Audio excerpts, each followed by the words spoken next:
Okay, let's take a look at Unum Group's Q3 2024 earnings call. Sure. They just reported on October 30th. Right. As a reminder, they're a Fortune 500 insurance company focusing on employee benefits, Yeah. disability, life insurance, all that good stuff. Mm-hmm. We've got the transcript, we've got some market data. Okay. So let's break it down. Yeah, their financial performance this quarter is really what jumps out at me. Okay.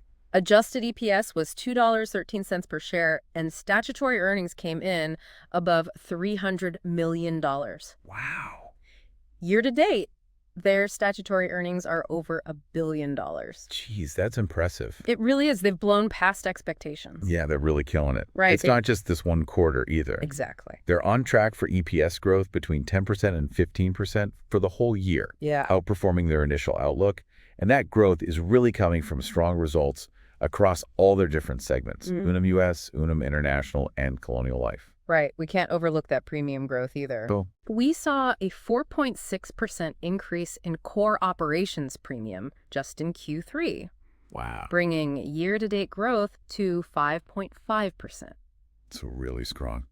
Now, sales did decline a bit year over year in the third quarter, but it's important to remember that Q3 is their smallest sales quarter. Right, so it's not all sunshine and rainbows, though. Well, it is mostly. The Right. numbers are strong overall, but yeah, those sales figures do raise a question. Sure, what's the outlook for the rest of the year? Well, the company's pretty optimistic about the fourth quarter, Okay, which is actually their largest sales quarter. right. So they're anticipating continued growth in their UK sales, and Colonial Life sales should stay about the same for the year. Okay. But really, Unum US needs to pick up the pace if they want to finish the year strong. Interesting. Yeah. So let's dig a little deeper into Unum US. Okay. Starting with their group insurance business. Mm-hmm. That seems to be a real bright spot, especially in the group disability area, right? Yeah, absolutely. Group disability had another really strong quarter with low benefit levels Okay. due to strong recovery rates. So more people returning to work. Exactly, which is great news for Unum and the individuals as well. Yeah, for sure. This trend is expected to continue at least for the near term. That's great. And, their group life insurance business Yeah. also doing very well in 2024. Really? Yeah, with benefit ratios consistently below 70%. That's incredible. It is. But it sounds like there are some potential challenges within Unum US as well. Yeah, there are What some. do they say about that? So they did mention some headwinds in sales within the group disability segment, Okay. and the supplemental and voluntary lines haven't been quite as strong this quarter. Right, so it's not all smooth sailing then. No, but the overall picture for Unum US is still positive. Okay, that makes sense. Yeah.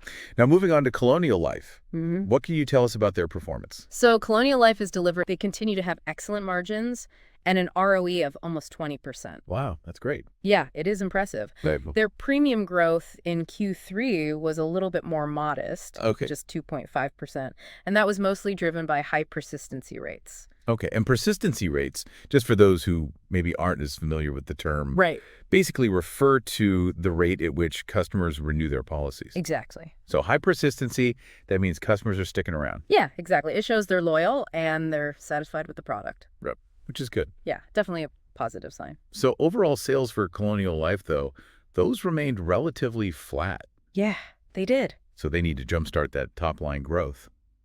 They're trying. I mean, that's where some of their strategic initiatives come in, right? Right. The Gather platform. Exactly. Remind us, what is that all about again? Basically, it's a one-stop shop for all things benefits related. Okay, You can enroll, do all your admin work, all through Gathra. so like a platform. Yeah. And is it working? It seems to be. Over 75% of new Colonial Life sales are using Gathra this year. Wow. And that's led to almost a 100% year-over-year increase in premiums sold on the platform. That's a big jump. Yeah, some really impressive adoption number. Yeah. Sounds like Gathra could be a game changer. Yeah, maybe so. Yeah. What about Unum International? What's Yeah. going on across the pond? Their international business is doing really well. Okay. They're seeing premium growth of over 10%, Wow. with their UK business bringing in solid underlying earnings of about £30 million. Okay. And their operations in Poland are showing great momentum as well. So they're doing great internationally. They really are. Now, before we finish up this part of our deep dives, Okay. there's one more thing I want to touch on. Sure. Long-term care, Right. or LTC, as it's often called.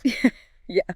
It's been a bit of a challenge for Unum, hasn't it? It has. What's the latest? Well, they've been trying to get rid of this segment for a while now, hoping to eventually just remove it from their portfolio altogether. I see. It's tricky. Yeah, it sounds like it. The recent assumption updates have led to a decrease in LTC reserves. Oh, okay. So Yeah. decreasing reserves, that sounds like a good thing, right? Well, on the surface, maybe. Okay. But Unum still has a large buffer of about $2.8 billion Okay. between their statutory reserves and their best estimate reserves for LTC.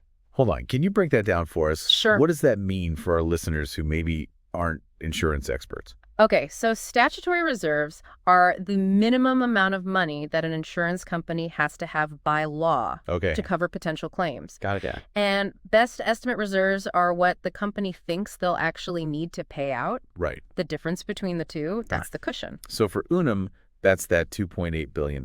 Exactly. It's a safety net for them, protecting them against unexpected events. And it really reinforces their position that they won't need more money for LTC anytime soon. Okay, so even though they're trying to move away from LTC, Yeah, they're still being really careful and responsible about managing those risks. absolutely. So let's shift gears a bit and talk about Unum's capital deployment strategies. Okay.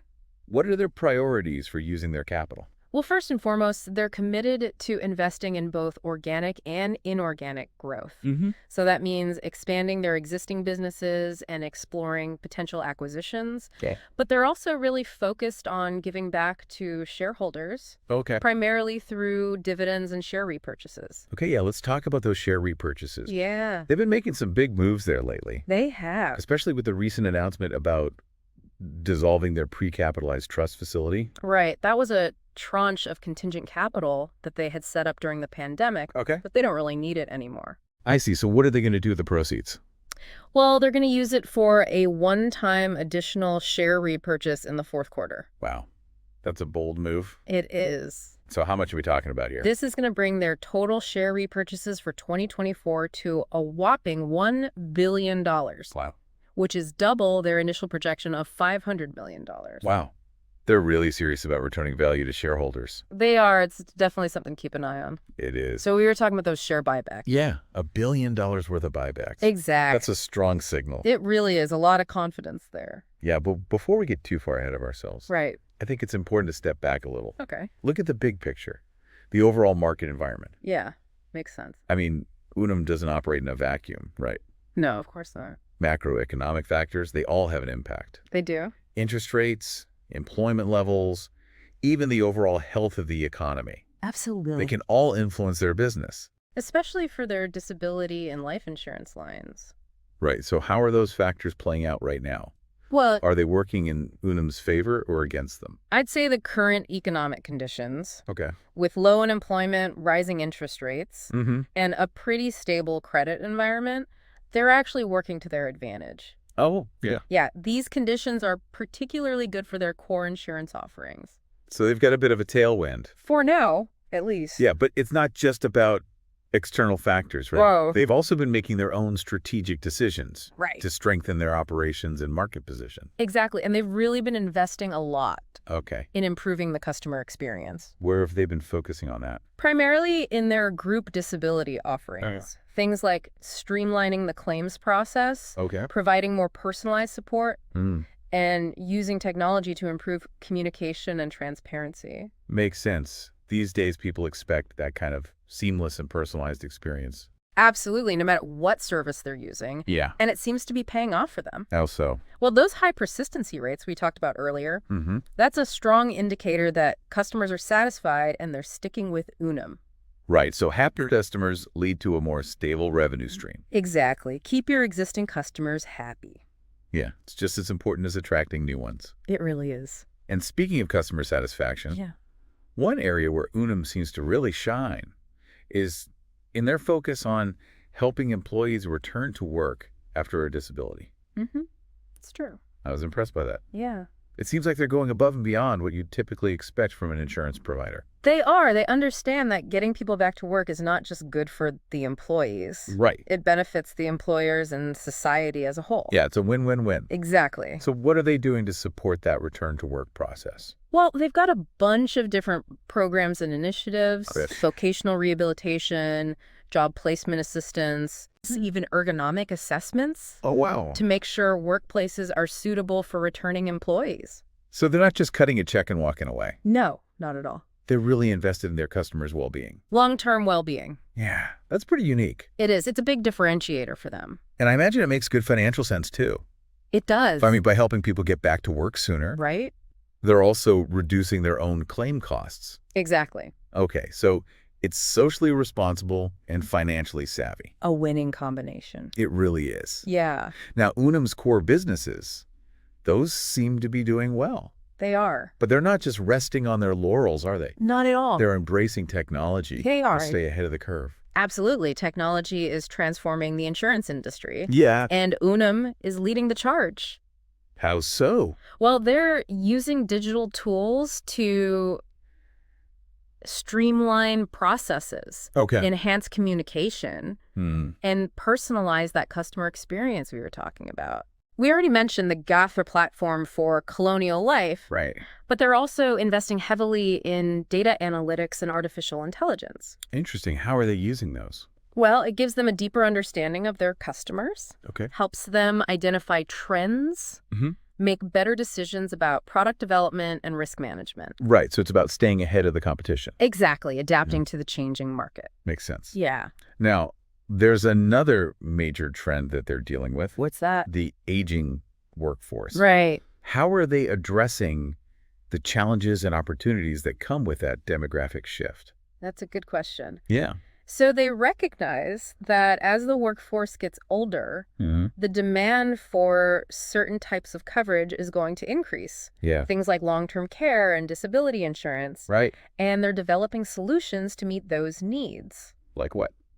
Well, for example, they're offering hybrid long-term care products Okay. that combine traditional long-term care coverage with other benefits, Okay. like life insurance or chronic illness riders. So it's about giving customers more options Yeah, more flexibility. to fit their individual needs. Exactly. That's smart. They're also focusing on educating both employers and employees about planning for long-term care. Yeah. That's not something people like to think about, It's not. but it is important. It really is.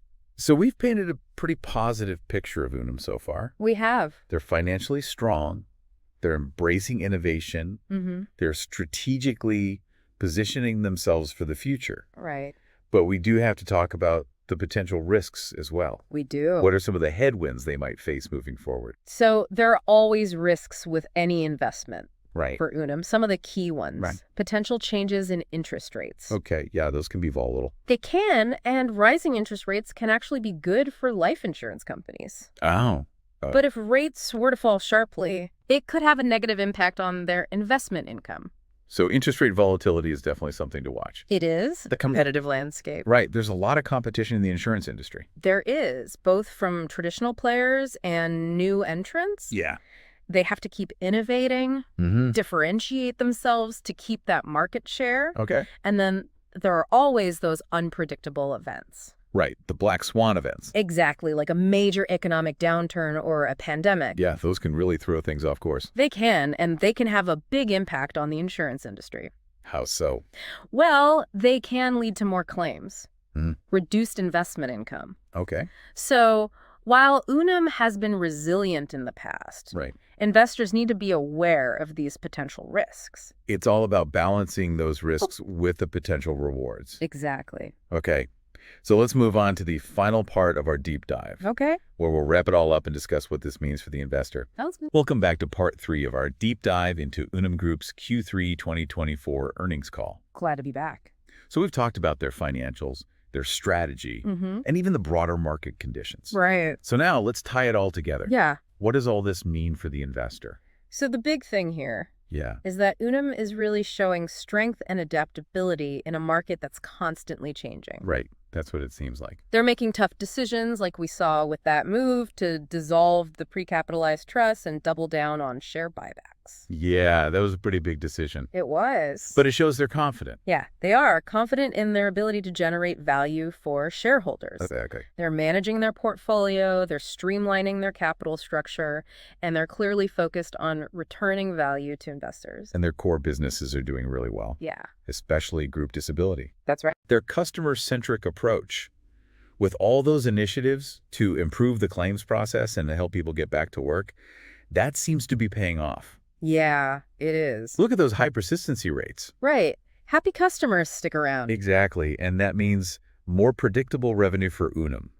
Exactly. And it's not just about the present. Right. They're also thinking about the future, investing in technology, innovation, strategic partnerships. Yeah, embracing that digital transformation we see happening across the industry. Exactly. And they're taking steps to address the challenges and opportunities of an aging workforce. So they're adapting, they're innovating, they're focused on the long term. They are.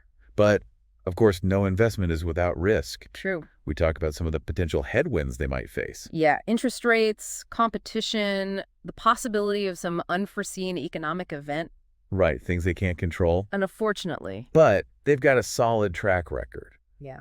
They're proactive about risk management. They are. And they're committed to operational excellence. It seems like they're well equipped to deal with whatever comes their way. So, bottom line. Yeah. For investors who might be thinking about adding Unum to their portfolio. I think for anyone looking for exposure to the employee benefits market, Unum is a really compelling opportunity. No? Strong financials, a clear vision, a customer-focused culture. It sounds like a company worth considering. It does. But, as always, folks, do your own research, do your due diligence. Right. Don't just take our word for it. Consider your own investment goals, your risk tolerance, your time horizon. All that good stuff. Because past performance Right. is never a guarantee of future results. Yeah, that's the truth. Well, that brings our deep dive into Unum Group's Q3 2024 earnings call to a close. It does. Hope you found this analysis insightful and helpful. Me too. And as always, we appreciate you joining us on this journey of financial discovery. Thanks for listening, everyone. Until next time, stay informed,